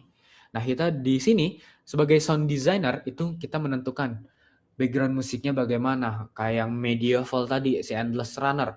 Eee, Misalkan lagunya lagu-lagu medieval lo-fi gitu, kita bisa tentukan, dia bisa membuatnya lagi nih. Kemudian sound effect-nya, kita kan berarti berada di posisi itu di dalam medan perang. Jadi ada suara teriakan dari NPC lain kah ketika kesakitan, kemudian bisa sound effect-nya itu kita bisa lari di atas tanah atau kita menginjak sebuah air, nah itu bisa juga. Kemudian ada pun suara ledakan, misalkan itu juga bisa. Kemudian dari voice over. Sebagai contoh voice over kalau kita game 3D, itu banyak banget voice overnya. Kita bisa menggunakan orang asli ataupun AI sekarang juga nih. Tapi kalau AI itu terlalu statik suaranya, nggak bisa terlalu yang namanya mendalami jiwanya seperti kita, karena AI sendiri kan nggak punya emosi. Kemudian dari sound ini juga bisa membangun ambient dan suasana emosi kita. Contoh, saya pernah nangis kalau teman-teman tahu karena satu gamenya itu, oh, yang saya mainin Clair Obscur. Itu suasana gamenya bagus banget, emosinya dapat banget dari si soundnya itu. Secara outplay-nya itu bagus banget. Jadi itu usernya sendiri sedang memainkannya itu suasana dan emosinya tuh dipermainkan banget oleh game tersebut. Jadi si sound designer ini harus memikirkan dengan matang-matang apakah si suara tersebut cocok untuk game yang sedang kita kerjakan ataukah tidak. Kalau misalkan tidak nih, kita bisa kompos ulang si musiknya. Oke, itu aja yang bisa dijelaskan. Kemudian dari QA. Nah, dari QA itu kita bisa si QA itu bisa menguji game, mencari bug, memberikan feedback dan juga menjaga kualitas di gamenya ini. Kayak menguji game. Kita ngujinya tuh apakah si inputannya itu udah benar semua. Kayak WSD yang tadi sudah saya jelaskan, kemudian si mouse-nya itu apakah sudah bisa digerakkan. Nah, kemudian kita mencari bug, apakah bug-nya itu sangat-sangat yang minim tuh bisa dibenerin lah secara cepat, kecuali yang big yang ada bug-nya itu udah bukan minor lagi, itu agak lama pembuatannya karena juga QA testernya juga banyak banget biasanya nemuinnya. Ini misalkan tembus tembok, kemudian hitbox yang bermasalah, itu kan dari bug-nya juga bisa aja. Kemudian dari feedback-nya nih, yang tadi udah kita uji, udah mencari bug. Kemudian kita beri feedback kepada si game programmer, game artist, game designer, sound designer. Kita udah telah diuji semua sama QA ini, mereka langsung memberikan feedback, apa aja yang kurang, apa aja yang berlebihan. Yang biasanya tuh dari game development ada yang terlalu, yang kayak gimana ya, dibilang too much. Kemarin saya juga pas, apa ya, kalau pengalaman pribadi saya, sebenarnya too much, ada beberapa yang too much. Jadi mau nggak mau dengan waktu yang sangat singkat, saya harus cut off yang apa ya, mekanik-mekanik yang sangat bagus sebenarnya atau juga yang agak memakan waktu. Itu harus di cut off karena harus menjaga kualitas juga, harus ngejar ngejar apa ya, ngejar jam tayang juga. Nah, itu yang dilakukan oleh game QA tester. Nah, untuk menjaga kualitas, kita lihat dulu dari ketiga hal yang tadi, dari menguji game, mencari bug, memberikan feedback, dan juga yang terakhir ini menjaga kualitas. Nah, ketika QA itu menguji game ya, kita lihat shadernya bagus apa enggak, penempatan cahayanya bagus apa enggak. Nah, dari situ kita bisa menjaga kualitas nih. Kemudian dari si bugnya itu bikin ganggu nggak? Kalau misalkan nggak terlalu ganggu, oke lah kita nggak terlalu pikirkan bugnya. Kalau terlalu mengganggu itu harus kita harus fix cepat-cepat. Kemudian kita harus memberi feedback dari masing-masing permasalahannya. Harus brainstorming lagi apakah ini bisa menggunakan metode yang A atau kita bisa menggunakan metode B atau yang C. Nah, itu kita harus brainstorming lagi ya untuk menjaga kualitas game yang kita buat nanti. Kemudian untuk alur kerja industrinya ini. Oke, yang pertama itu ada yang kita biasa gunakan, Agile atau Scrum. Jadi tahapannya sama kayak GDLC atau juga yang lainnya. Kalau waterfall kita nggak bisa balik lagi ke atas, lebih ke arah agile. Jadi kita harus konseptualisasi dulu, kemudian kita tahap pre-production, production. Nah, dari production ini kalau misalkan kita rilis dan itu masih ada bug, kita balik lagi ke bagian production atau kita balik lagi ke pre-production. Kemudian kita bisa ada yang namanya sprint mingguan. Kita tanya progresnya dalam seminggu terakhir ini, kamu bikin apa? Kamu bikin apa? Misalkan dari game programmer, aku buat si pemain bisa ini mendapatkan koin, bisa berlari misalkan, berlari secara otomatis, bisa bergerak ke kanan ke kiri, bisa lompat. Kemudian dari game artis bisa menyampaikan bahwasannya dia tuh udah mengerjakan apa saja, kayak misalkan saya sudah membuat background-nya nih, saya sudah membuat aset-aset dari jalanannya. Nah, kemudian dari game designer, apakah dia menyampaikan sprint juga? Dia wajib banget nih. Seperti misalkan dia kan nggak semata-mata game designer juga. Dia juga bisa mencakup sebagai game programmer ataupun game artis. Saya sendiri kemarin jadi game designer itu mencakup juga menjadi si game programmer karena saya membuat GDD juga, game design dokumen, dan juga saya membuat beberapa program kayak misalkan si player itu bisa terbang kah menggunakan jetpack atau bagaimana. Nah, untuk task backlog-nya kita harus cek-cek lagi juga itu. Si A udah bikin apa, listnya apa aja dalam sprint tersebut. Kemudian daily stand up meeting, kita harus tanyakan nih, kemarin kalian bikin apa, jadi hari ini pengen bikin apa, blockersnya mau bagaimana, kayak apa aja yang harus dibatasi, apa yang pengen dibuat sekarang, apa yang sudah dijadikan kemarin hari. Nah, kemudian tools industri game itu ada banyak banget nih teman-teman. Kan tadi di engine-nya udah saya bilang ada beberapa yang sudah saya jelaskan seperti Unreal Engine, Unity Engine, Godot, atau juga nih RPG Maker. Nah, sebenarnya itu masih banyak banget. Kalau yang pengen sederhana, kita masih yang untuk anak-anak, kita bisa menggunakan Scratch 3. Atau juga sekarang tuh saya juga lagi belajar Godot kan. Kemudian ada yang namanya GDevelop, kemudian ada Construct 3, ada apa lagi ya? Yang dari Java tuh ada juga, kalau tidak salah. Kemudian dari yang udah kita engine selection-nya tadi, kita decide lagi nih si version control-nya mau menggunakan apa. Kita bisa pakai GitHub untuk untuk mencari menyebarkan progres kita sebagai sesama game programmer. Ada juga ada Plastic SCM. Nah, untuk project manager tools-nya atau project management-nya, kita bisa menggunakan Jira atau Trello atau Notion. Jadi isinya tersebut ada pembagian dari role-role-nya nih teman-teman. Misalkan dari role game artist, checklist-nya ada apa aja, checkbox-nya ada apa aja. Game programmer ada apa aja ceknya. Kemudian ada si game game designer juga ada ceknya. Kemudian QA-nya apa aja, dan juga sound designer-nya tuh bagaimana. Itu harus ada di ceknya masing-masing. Mungkin sebelum kita lanjut ke studi kasus nih teman-teman, saya juga ada contohnya dari studi kasus. Ada yang ingin ditanyakan terlebih dahulu nih teman-teman? Oke, ada yang bertanya lagi. Di dalam tim pengembangan game, apakah ada semacam HRD di dalam tim tersebut? Saya nanya hal ini sebab saya baca berita game, hubungan antara departemen mengalami keretakan hingga membuat staf dari salah satu divisi hengkang dan membuat player marah ketika mendengar berita tersebut. saya tahu arahnya kemana karena pasti harus ada yang namanya HRD di dalam game tersebut, dalam pembuatan game ya. Karena kalau jatuhnya itu seperti apa ya? Kalau kita misalkan kehilangan satu dari salah satu tim kita,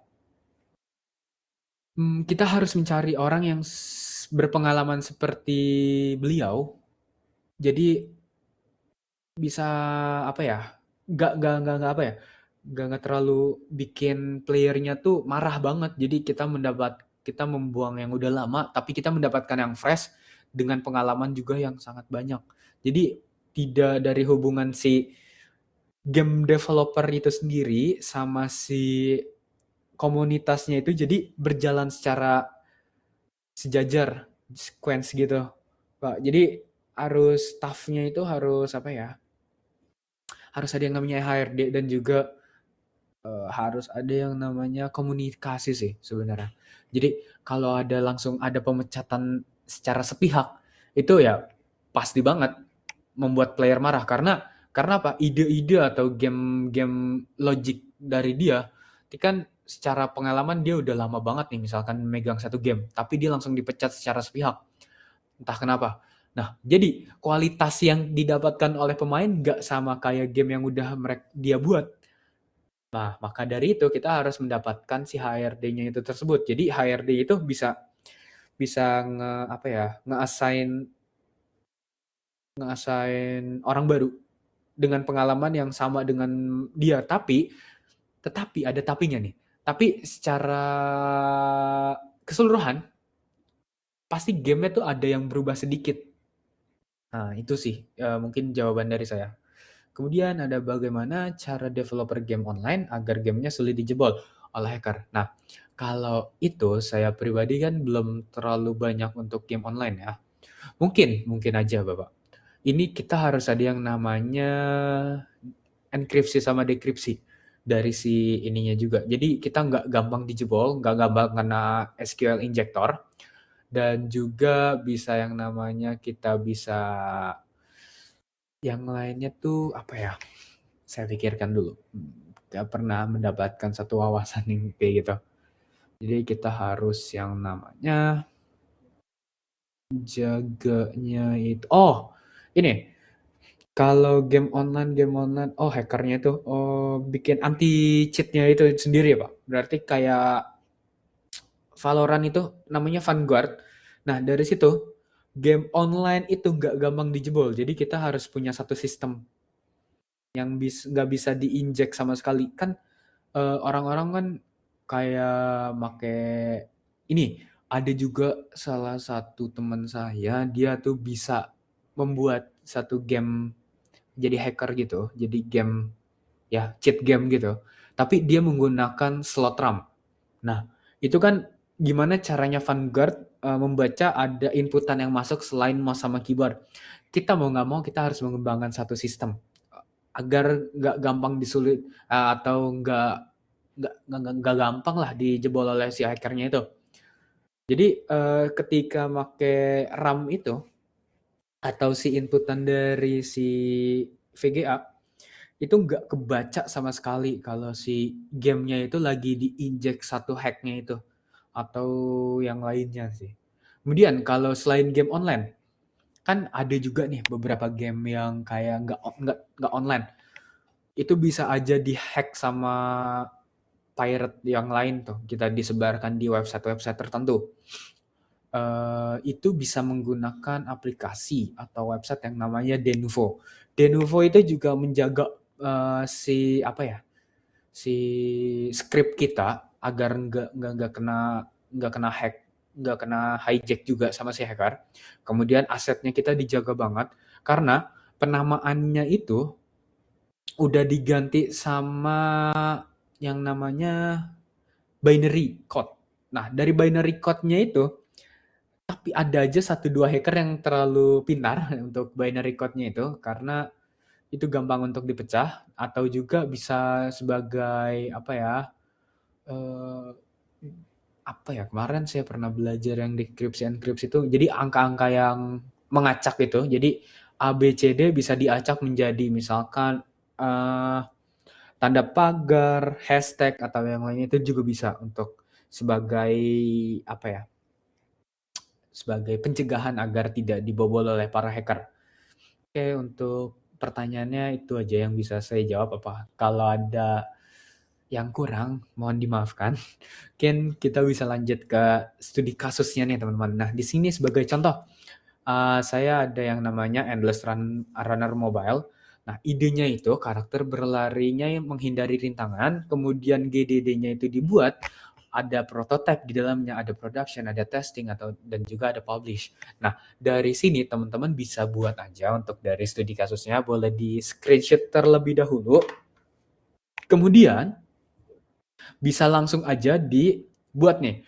Nih, sebagai contoh saya di sini, oke, sorry untuk sebelumnya. Ini kan sebagai contoh aja. Nih teman-teman semuanya bisa membuat ide game yang lebih baik lagi dari saya karena di sini saya masih secara sederhana. Nah, karena untuk studi kasusnya itu menggunakan Endless Runner mobile game. Di sini tujuannya itu membuat game mobile kasual yang mudah dimainkan siapa saja. Kemudian ide utamanya itu pemain mengontrol karakter yang berlari secara otomatis dan harus. Poin pertama itu menghindari rintangan, yang kedua itu mengumpulkan koin, dan yang ketiga bertahan selama mungkin. Jadi misal kita membuatnya itu ada leaderboard di dalamnya. Jadi kan kita memasukkan yang namanya database. Jadi setiap pemain dari seluruh dunia ada yang namanya record mereka sendiri dalam database. Nah, dalam database itu kita bisa narik ke UI kita, misalkan ranking. Nah, ranking itu dari 1, 2, 3, 4, 5, 6. Dari segi menit, dari segi waktu, berapa jam kah dia bertahannya, atau menit, atau detik. Nah, itu kita bisa cek di situ. Kemudian, target penggunanya ini, yang sudah seperti saya jelaskan, pelajar atau anak muda, atau bisa secara langsungkan aja umurnya berapa, atau dia tipe pemain yang kayak casual player kah, atau competitive player kah, atau yang lainnya. Kemudian penggunanya itu kita bisa ganti atau pengguna Android ataupun iOS. Di sini karena saya menggunakan mobile game, jadi saya menggunakannya Android aja. Mungkin teman-teman semua mau menggunakan PC kah, Xbox kah, VR kah, atau AR kah, itu bisa banget. Kemudian untuk platformnya itu mobile, yang saya gunakan adalah Android. Kemudian selling point-nya ini dari poin pertama, itu simple aja, bisa bisa di-tap atau bisa di-swipe up kanan kiri atau atas bawah. Kemudian visualnya itu colorful dan mudah dimainkan tapi menantang. Jadi seperti apa ya? Lebih ke arah saya dibilang kayak player Elden Ring itu kan sederhana, mudah dimainkan, tapi mau menantang. Kayak apalagi ya? Bloodborne, Expedition 33 itu mudah dimainkan tapi menantang. Jadi player tuh merasa apa ya? Merasa tertantang jadi dirinya. Wow, saya nggak mau kalah nih untuk memainkan game ini. Saya nggak mau kalah juga sama player yang ada di atas kita. Kemudian untuk outputnya itu dari konseptualisasinya ini sama seperti yang tadi, itu ada game konsep di dokumen. Nah, kemudian pada tahap berikutnya itu ada yang namanya tahap pre-production. Untuk studi kasusnya ini. Nah, studi kasusnya itu ada yang namanya game design dokumen. Kemudian dari isinya itu ada core mekanik, ada sistem scoring kah, ada sistem koin, ada sistem obstacle. Nah, dari sini kita bisa menentukan nih dari kalau mekanik utamanya kita bisa lari otomatis, bisa lompat, bisa nge-slide, bisa pindah ke kanan atau ke kiri, mendapatkan boost dari item yang kita dapat ketika dimainkan. Nah, kalau sistem scoringnya, jadi semakin lama bertahan, skornya semakin tinggi, teman-teman. Kemudian untuk art direction-nya ini, kita bisa menggunakan gayanya kartun kah, atau warna yang cerah, atau karakternya lucu. Tapi kayaknya nggak terlalu masuk kalau karakter lucu. Karena desain yang saya gunakan di otak saya kan berarti kan di zaman medieval itu. Atau juga fantasi banget nih. Itu nggak mungkin ada karakter lucu lagi dikejar-kejar sama monster, tapi itu bisa aja masuk ke dalam selling point-nya. Oh, karakternya lucu tapi dikejarnya sama misalkan T-Rex. Itu bisa banget. Kemudian untuk prototype-nya nih, teman-teman. bisa dibuat menggunakan Unity aja. Yang pertama itu karakter bisa lari, bisa lompat, ada 1-2 obstacle. Tapi karena ini masih prototype, nggak terlalu bagus tuh grafiknya nggak masalah. Jadi yang penting kita bisa lompat, bisa melewati obstacle. Kita bisa, misalkan ada yang menghalangi di atas kepala kita, kita bisa nge-slide kah? Apakah si collidernya itu atau collision si hitboxnya itu kita bisa turun kanan. Mungkin untuk penjelasan itu kita ada di minggu berikutnya karena saya akan mengisi juga di minggu berikutnya. Kemudian untuk outputnya itu kita mendapatkan GDD atau UI mockup sederhana atau juga prototype yang secara playable. Kemudian untuk tahapan productionnya ini, tahap ini paling lama nih sebenarnya. Jadi kalau yang tahap 1-2 itu misalkan kita bisa memakan mungkin kita ngekonsepin sama tahap pre-production itu kita bisa satuin aja waktunya 2 minggu. Nah, pada tahap production ini nih teman-teman, ini lama banget sebenarnya. Bisa bertahun-tahun, maupun itu berbulan-bulan, bertahun-tahun, itu pokoknya yang paling lama di tahapnya. Karena kadang suka ada yang game programmer tuh misalkan udah bagus banget, tiba-tiba dia resign atau dia dipecat. Jadi player tuh marah. Kalau misalkan diganti sama orang yang baru, itu kan otomatis sistemnya itu berubah total nih. Takutnya saya nggak bisa baca dokumentasi yang udah dibuat orang sebelumnya kah atau bagaimana. Jadi sistem kontrolnya tuh bukan swipe atau tap lagi nih. Bisa lainnya mungkin bisa menggunakan face recognition, kita menggunakan kanan kiri atas bawah menggunakan face kita, itu bisa juga untuk selling pointnya. Kemudian untuk sistem movement karakternya itu bisa berubah juga. Kemudian procedural obstacle spawnnya juga bisa berubah. Scoring system bisa berubah juga, yang tadinya bertahan paling lama skor paling tinggi mungkin ini jadi kayak apa ya, banyak-banyakan koin kah yang didapat. Nah, itu juga bisa. Untuk game over systemnya juga akan berubah nantinya nih. Kemudian, artis membuat apa aja di dalamnya. Artis itu membuat karakter, environment, seperti jalanan, background, objek dekorasi. Untuk karakternya ini bisa main karakter kah, NPC kah, enemy kah, atau yang lain-lain nih teman-teman. Kemudian, artis juga membuat animasi. Animasi seperti lari, lompat, ataupun jatuh.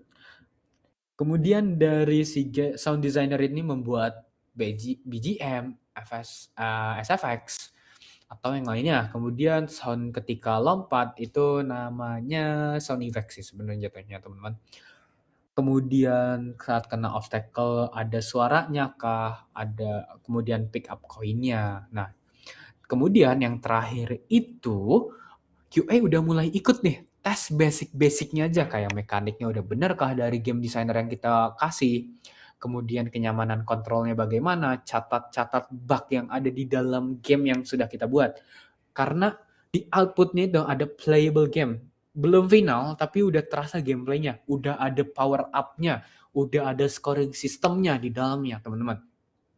Kemudian kita masuk ke tahapan yang namanya testing. Nah, jenis testing ini ada yang tadi tuh banyak sebenarnya.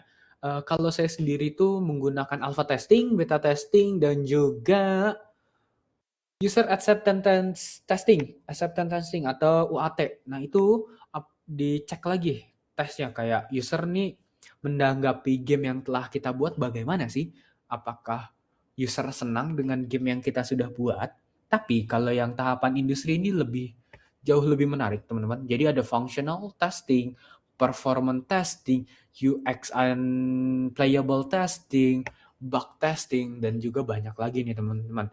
Untuk iterasinya itu ada perbaikan bug, seimbangkan kesulitan, atau perbaiki kenyamanan kontrol. Kalau kesulitan ini nih sebenarnya lebih ke arah apa ya? Lebih ke arah dari segi pemainnya aja atau dari segi kitanya. Kalau kita terlalu susah, pemain tuh langsung kabur gitu loh, teman-teman. Kayak apa ya contohnya? Oh, Elden Ring. Gak semua orang suka Elden Ring. Padahal tuh mekaniknya tuh gampang, tapi tingkat kesulitannya itu susah. Nah, itu player banyak yang cabut, tapi di satu sisi untuk jiwa-jiwa pemain yang kompetitif banget orangnya, dia langsung saya nggak mau kalah sama game tersebut. Saya mau menang, saya mau langsung mau menamatkan game ini. Jadi, kita mendapatkan player-player yang seperti itu nih, teman-teman semuanya. Jadi kita harus cek-cek lagi kesulitannya, apakah kita emang bikinnya itu sulit banget juga tidak masalah sebenarnya ya. Kemudian untuk outputnya itu udah stabil build atau yang udah stabil banget build-nya, jadi udah siap rilis, udah masuk udah masuk ke tahap staging. Kemudian kita public gamenya tersebut. Nah, karena di sini untuk si study case-nya itu menggunakan mobile apps atau mobile game, jadi di sini platform yang saya pilih itu Google Play Store. Nah, di mana kalau Google Play Store itu kalau nggak salah kita harus membeli lisensinya dulu tuh seharga 150 atau berapa ya, seingat saya. Nah, untuk persiapannya ini kita harus membuat icon gamenya itu. Siapkan screenshot-nya itu dari si apa ya? Dari halaman si Play Store itu, isi dari game kita bagaimana. Terus tulis deskripsi store-nya bagaimana, si build APK-nya, habis itu kita bisa langsung upload aja nih teman-teman ke Play Store-nya tersebut, bukan Play Console, Play Store nih teman-teman. Saya ada typo sedikit sepertinya di sini. Kemudian kita dari marketing ini kita bisa posting aja di media sosial atau dibagikan ke teman atau komunitas yang sudah kita miliki, atau juga kalau kita memungkinkan nih untuk trailernya, kita membuat sebuah trailer ataupun kita membuat ads di IG atau yang lainnya. Nah, outputnya itu game sudah dirilis nih teman-teman. Kemudian untuk tahap terakhirnya nih, ada pengembangan, ada monitoring dan juga update. Dari monitoring ini cek komentar pemain, cek rating dan juga lihat analitik pemain. Jadi kita harus ada yang namanya analisa sentimen dari yang game kita sudah buat. Kemudian dari update-nya ini fix bug berdasarkan laporan dari komentar-komentar pemain. Misalkan ada bug nih, kita bisa tembus di bagian ini padahal ground-nya udah kecek. Nah, itu bisa banget dilaporin ke inian, apa namanya? Oh, sebagai contoh ini aja. Saya pernah main satu game. Jadi ketika player mati dan juga enemy mati dalam satu waktu bersamaan, dan ketika saya saya mau lanjut ke next game, itu nggak bisa sama sekali. Itu posisi apa ya? Bukan nge-freeze, game tetap berjalan, tapi karakter sama enemy-nya tuh nggak ada sama sekali. Kita cuma bisa melihat UI, background, dan juga yang lainnya. Sama skor, sama time. Nah, itu aja. Kita bisa, misalkan kalau dapat yang kayak gitu, kita bisa langsung screenshot aja. Tapi kan di situ juga ada deskripsi store-nya itu kan pasti ada email dari si game developer itu sendiri atau game production-nya itu sendiri. Kita bisa langsung kirim aja. Nah, dari situ nih, kita berarti kan si itu dapat feedback kan dari si siapa namanya? Dari si para usernya itu. Nah, dari situ kita bisa optimisasi lagi tuh untuk performanya atau untuk si bug-nya yang tadi. Kemudian itu bisa menambah level atau obstacle baru pada tahapan rilisnya itu. Nah, di sini secara nggak langsung ada juga studi kasus tim yang terlibat. Misalkan tim kecil, role-nya itu ada yang tadi seperti tadi ada game designer, game programmer, artis, sound designer, QA, dan juga yang lainnya.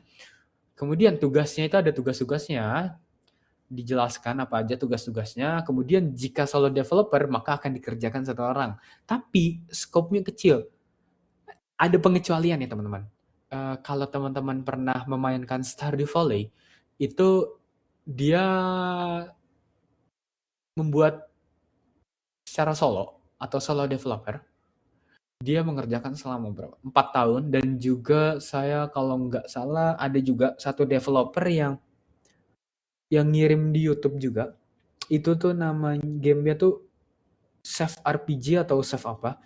Jadi dia tuh sama halnya kayak Stardew Valley, dia jatuhnya solo developer, tapi kalau solo developer itu kita masalah durasinya nih teman-teman. Kalau durasi tim kecil aja kayak konseptualisasi 1 hingga 2 hari, pre-production itu 1 sampai 2 minggu, production ini enggak, kalau tim kecil aja, konsepnya skop kecil aja 1 sampai 2 bulan, kemudian testing 2 sampai 3 minggu, publishing 3 sampai 7 hari. Kalau post processing post release kan berlanjut terus. Nah, sedangkan jika developer ngekonsepnya itu emang bebas, tapi kan kayak apa ya? Kayak si Stardew Valley aja pembuatan 4 tahun teman-teman. Kita nggak tahu pembagian konseptualisasi dia berapa hari durasinya, kemudian pre-production berapa minggu atau berapa bulan, kemudian untuk production itu sendiri untuk berapa bulan atau berapa tahun, kemudian untuk testingnya, publishingnya atau post release-nya nih teman-teman. Mungkin itu aja yang bisa aku sampaikan. Mungkin ada yang pertanyaan lain nih dari teman-teman sebelum saya masuk ke Bisa AI untuk teman-teman semua untuk mungkin bisa belajar secara mandiri sebelum sebelum ini apa namanya kita bertemu lagi di minggu depan tapi di hari Kamis jamnya sama jam 19.00 hingga 21.00.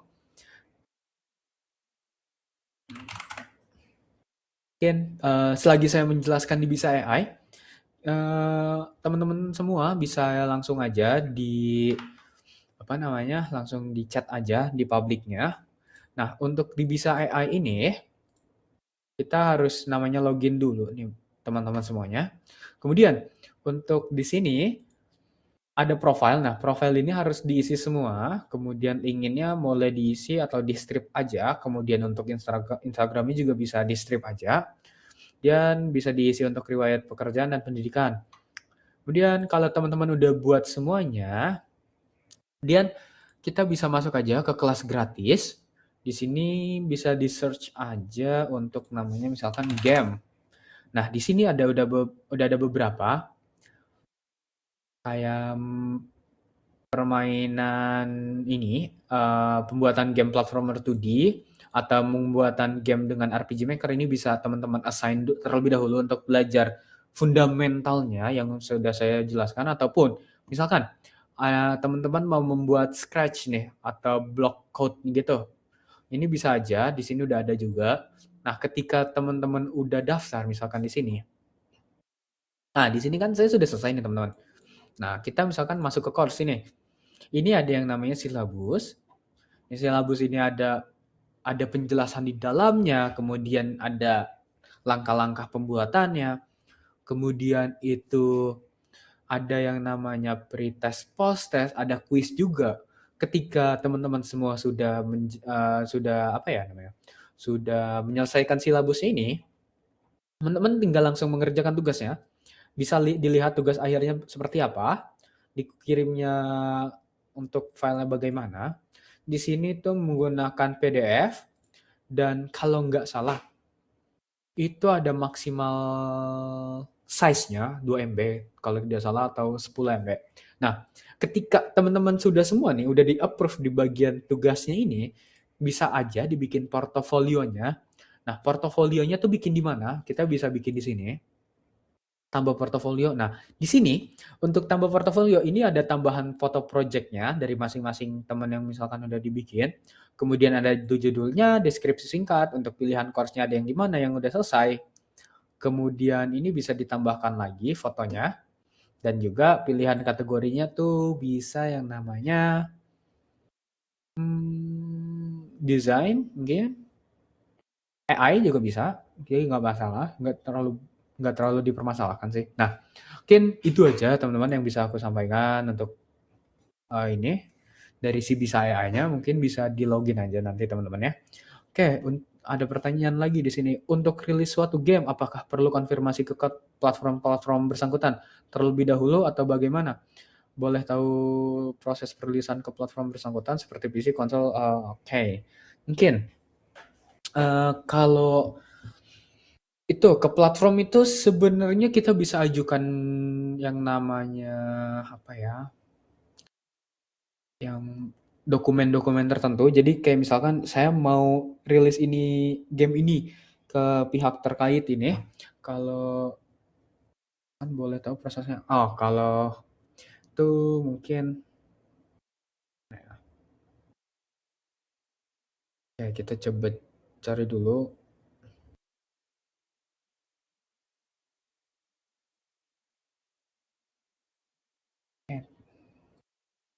Kalau nggak salah di Google Play Store tuh ada di bagian Di bagian mana ya? Personalization in play. Kan.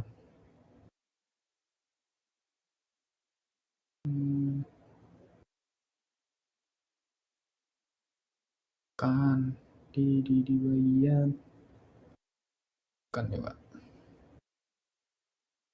Sebentar Pak.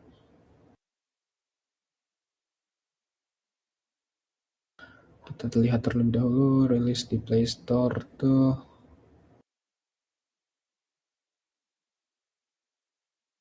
Oh, di sini ada caranya. Bentar. Saya jujur aja, saya belum pernah rilis cara bagaimana, tapi saya pernahnya tuh memasukkan ke kalau si PC ini saya masuknya tuh ke itch.io, bukan yang secara besar yang kayak gimana-gimana, tapi ini kan saya juga waktu zaman kuliah sebelumnya, yang itu si namanya studi independen di Agate. Di sini ada yang namanya game jam-nya ini. Kalau si pribadi belum pernah mengupload kayak di Steam kah atau di di Google Play Store. Nah, kalau di sini saya pernahnya tuh masuk ke game jamnya itch.io. Ada yang dari L, ada juga yang dari sini. Nah, kalau di sini gimana sih caranya? Mungkin caranya aja dari misalkan udah ada nih di sini, Pak. Nah, dari sini kita bisa edit submission-nya aja. Kalau misalkan pengen dirilis di sini tuh ada yang namanya link juga, ada link-link di dalamnya. Berarti kan ada yang namanya download juga. Nah, itu bisa aja. Kalau tahu enggak di dalam sininya kita bisa edit-edit game aja. Nah, dari sini kita bisa rilis aja title-nya namanya seperti apa, untuk project URL-nya ada di bagian mana. Kemudian si mana ya? Oh, ini untuk gamenya itu ada di sini nih, teman-teman semuanya. Jadi Rabu Rescue, kalau yang saya pribadi untuk di MSIB ini, dia untuk size-nya itu ada semua, detailnya ini ada detailnya semuanya. Kemudian ada juga genrenya. Genrenya sebenarnya nggak terlalu dipentingkan di sini kalau punya saya karena masih yang namanya waktu kapan yang ini ya?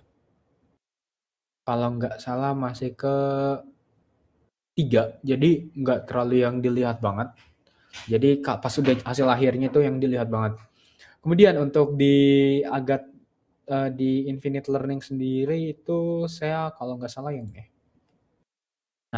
Nah di sini juga dalamnya nih udah ada role-role-nya dari game designer kah, game programmer. Kalau di sini saya masih game programmer. Untuk perilisannya itu mungkin kita bisa mengajukan beberapa ini ya,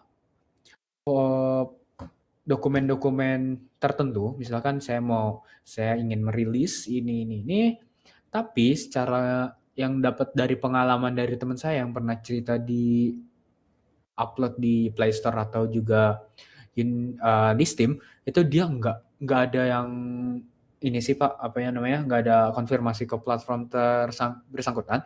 Jadi tinggal langsung upload, tinggal dikonfirmasi aja apakah dicek dulu nih dari pihak sananya nih. Kayak misalkan game kita di dalamnya kontennya nih berbau unsur pornografi atau tidak. Kalau tidak bisa dicek ini, bisa langsung rilis saja. Kalau misalkan ada yang judinya sedikit, kalau pihak-pihak kayak si Steam itu masih bisa masuk karena tuh udah ada rating-ratingnya. Nggak semua pemain bisa masuk ke dalam ininya, apa namanya, si halamannya. Kemudian kalau si platform Android atau Apple ini, saya masih bisa dieksploit sebenarnya untuk para yang kayak ada konten-konten judinya itu. Jadi secara nggak langsung masih masih aman sih Pak. Kalau platformnya itu nggak perlu apa namanya, nggak perlu konfirmasi terlebih dahulu. Nah untuk prosesnya ini, saya jujur aja Pak, saya belum pernah belum pernah upload. Jadi teman saya yang upload semua. Kalau misalkan ada di Steam itu, kalau untuk caranya aja mungkin bisa bisa di ini. Saya coba saya cari.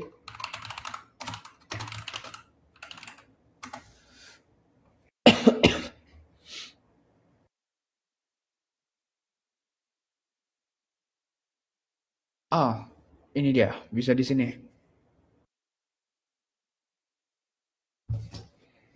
Bentar, Pak. Coba saya open dulu dari Steam-nya. Kalau untuk di konsol seperti ini kemungkinan.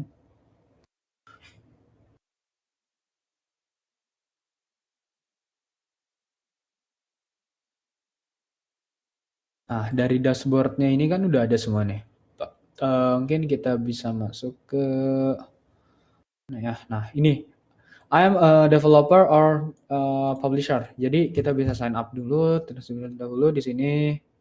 Nah, kita kita baca-baca dulu nih apa aja yang ada di dalamnya informasinya dari legal name dan identifikasi, ada paymentnya itu bagaimana, tax informasi, ada Steam Direct fee-nya. Nah, di sini kalau dari Steam-nya sendiri kalau kita mau publish di Steam itu ada yang namanya pay $100 per produk dari Wish-nya itu, distribute-nya itu. Nah, kemudian ada juga nih rule and guidelines-nya. Nah, head speech itu nggak boleh sama sekali di Steam. Kemudian tadi ada saya bilang juga ada pornografi, ini nggak boleh sama sekali. Adult content juga sama sekali, harus dilabelin tuh juga. Kemudian ada yang namanya accept type content-nya ini, misalkan dari non-game-nya itu software ada yang namanya animation dan modeling seperti Blender, audio dan video production kayak yang namanya ada kalau nggak salah sound composer atau apa. Kemudian design dan illustration, photo editing, educational and tutorial, finance and accounting, player tools atau Steam VR tools. Nah, ini dari sini kita bisa continue aja. Nah, dari sini legalnya kita masukkan legalnya, company formnya kayak yang tadi sih harus yang dokumen yang harus disiapin apa aja. Kemudian tempat kita di mana, city-nya di mana. Nah, ini bisa langsung lanjut ke sign NDA-nya. Non-disclosure agreement. Dari sini kita bisa baca-baca dulu, bisa baca lagi sign SDA-nya, tapi kita harus sign dulu yang bagian ini. Nah, mungkin untuk upload di Steam tuh seperti ini, Pak. Mungkin itu aja yang bisa saya sampaikan dari pertanyaan Bapak itu. Kalau yang dari Play Store itu yang saya baca ini, itu tuh harus create and release-nya itu di bagian mana? Saya juga masih agak bingung sebenarnya. Di bagian sebelah mana? Bentar, coba saya how to release game in Play Store. Oke, coba kita baca-baca dulu. Coba saya baca terlebih dahulu, Kak. Oh, sama kayak di Steam. Berarti harus create developer account. Nah, itu ada di mana nih? Kita harus coba cek-cek dulu. Bentar.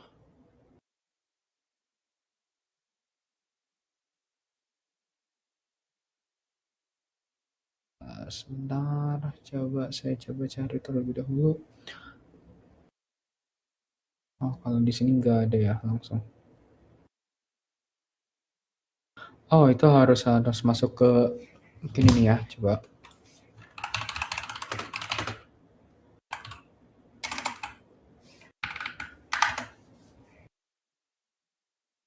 Nah, ini Pak, Google Play Console atau Android ini ya, developer.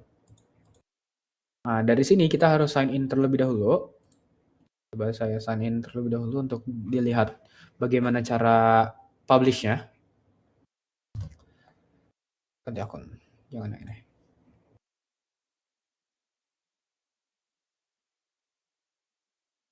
Nah, di sini kita bisa langsung aja nih Pak. Kayak misalkan Kita lihat jenis-jenisnya nih, misalkan jenis organisasinya ada perusahaan atau bisnis, lembaga non-profit, lembaga pendidikan. Di sini coba saya mulai aja di sini, kemudian ada yang namanya seperti ini ya. Mungkin bisa lanjut aja. Nah, pertama beri nama developernya. Nah, di sini harus diberi namanya mungkin ini masih nama asal aja, Pak.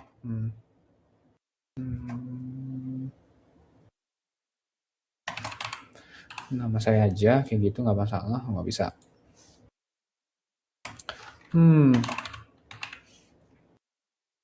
Oke. Nah, dari sini ada profil pembayarannya nih. Jadi harus diintegrasi dulu, kemudian bisa masuk ke organisasi. Nah, dari sini ini dapatnya dari mana sih? Bisnis Anda dengan John dan Bradstreet Public saat ini. Oh, ini agak ribet di sini sebenarnya. Cara pembayaran, nomor DONS, pelajar lebih lanjut. Nah, di sini bisa kita aja nih dapat nomornya nih bagaimana, nomor teleponnya. Jadi plusnya itu tentang Anda, detail. Nah, verifikasinya itu nomor telepon developer, habis itu kita dapat nomor si ininya bagaimana.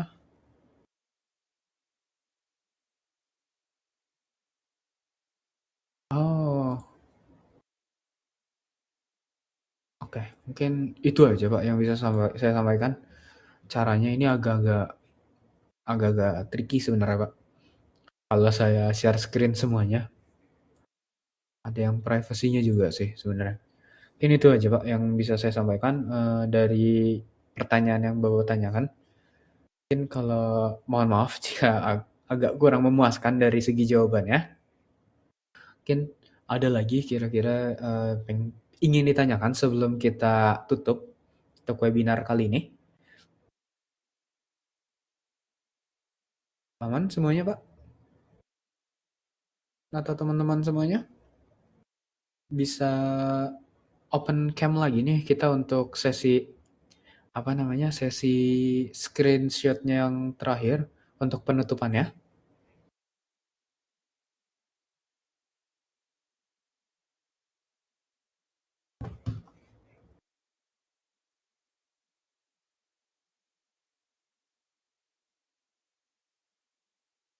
Oke, mungkin ada lagi yang kita hanya bertiga di sini mungkin. Mungkin kita bisa langsung screenshot aja untuk langsung ditutup. Mungkin 1, 2, 3. Oke, terima kasih banyak. Oke, mungkin sekian pertemuan kali ini. Kurang lebihnya mohon maaf dan juga sekiranya materi ataupun pertanyaannya ada yang kurang memuaskan, saya mohon maaf. Mungkin itu aja yang bisa saya sampaikan. Terima kasih banyak yang udah ada hadir. Sampai jumpa pada hari Kamis nanti ya, teman-teman semua.